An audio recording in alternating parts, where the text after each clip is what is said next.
Hello मित्रों, आज हम लोग जानेंगे कि पान कार्ड में अपडेट सुधारो, नाम सुधारो, मोबाइल नंबर, ईमेल आईडी ते कई रीतना सुधारो करवो तेना विषे। सौप्रथम तमारी पासे CSC आईडी होवुं जोईए। जो न होय तो मने जाण करजो। जो तमारे चेन्ज करवानुं होय तो CSC आईडी हशे एटले लॉगिन विथ डिजिटल सेवा कनेक्ट पर क्लिक करवानुं रहेशे।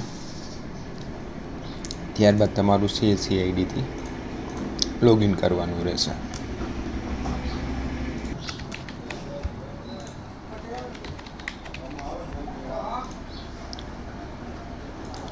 લોગિન થઈ ગયા બાદ આવી રીતના કંઈક ખુલશે।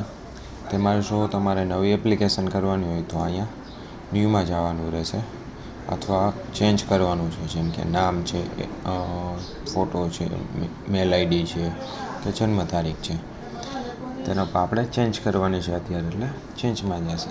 તે પછી સ્કેન બેઝ કે KYC, તેમાં આપણે KYC પસંદ કરશે। અહીં ટાઈપમાં પાન કાર્ડ નંબર નાખવાના રહેશે।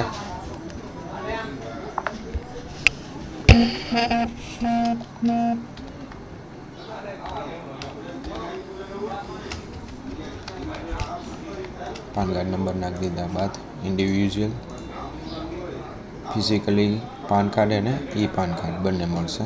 ત્યારબાદ આધાર કાર્ડમાં જેમ નામ છે તેમ અહીંયા નામ લખવાનું રહેશે।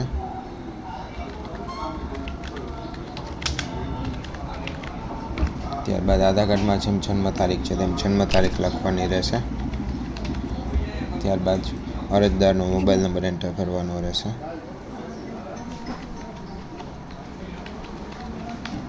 અને મેલ આઈડી।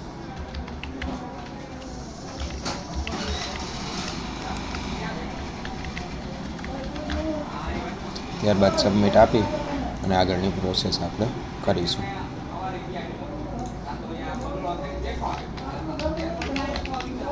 અહીંયા તમારું રજિસ્ટ્રેશન ન હોય તો પહેલાં રજિસ્ટ્રેશન કરી લેવું। એક જ વખત રજિસ્ટ્રેશન કરવાનું રહેશે।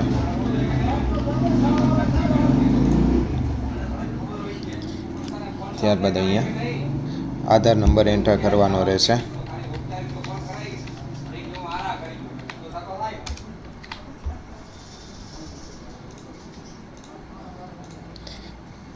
ત્યારબાદ આધાર કાર્ડમાં જેમ નામ છે તેમ નાખવાનું રહેશે। અહીંયા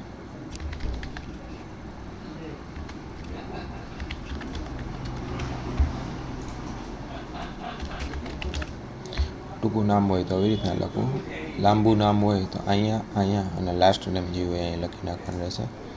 ત્યારબાદ મેલ ફિમેલ સિલેક્ટ કરી અને સબમિટ આપવાનું રહેશે। કાંઈ પણ ભૂલ હશે તો તમને કહી દેશે।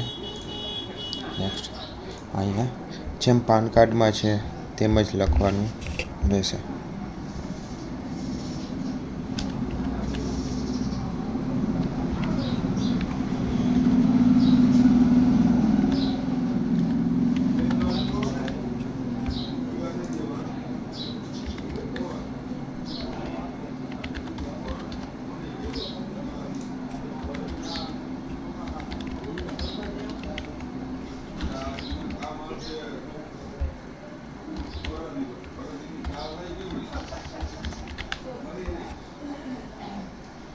ત્યારબાદ સીધા નીચે આવી અને નેક્સ્ટ આપવાનું રહેશે।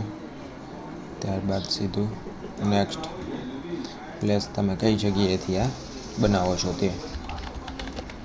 ત્યારબાદ સબમિટ આપવાનું રહેશે। સબમિટ આપી દીધા બાદ એક વખત તમામ વસ્તુ ચેક કરી લેવી। ત્યારબાદ કન્ફર્મ આપી અને બે રીતે બને છે। એક, આધાર કાર્ડમાં મોબાઈલ નંબર હોય તો OTPથી બનશે, અને જો મોબાઈલ નંબર ન હોય અને અરજદાર હાજર હોય તો બાયોમેટ્રિક ફિંગરપ્રિન્ટ દ્વારા બનશે। ફિંગરપ્રિન્ટ દ્વારા બનાવવા માટે L1 ડિવાઇસ જોશે મંત્રાનો।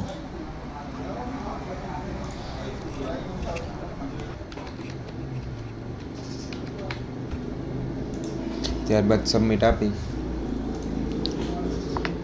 પાછો હજી સિગ્નેચર માટે પણ OTP આવશે।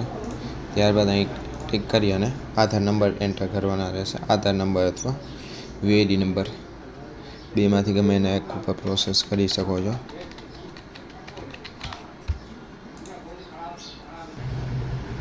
ત્યારબાદ વેરીફાઈ ઓટીપી કરવાનું રહેશે.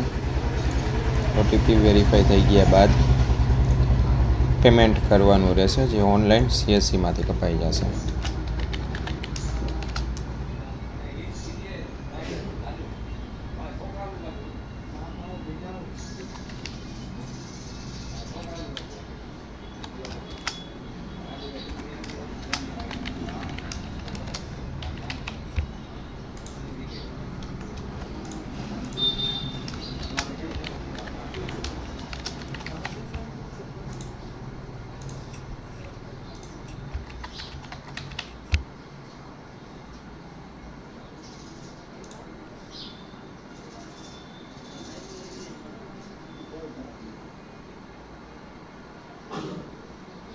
એપ્લિકેશન સક્સેસફુલી થઈ ગઈ છે.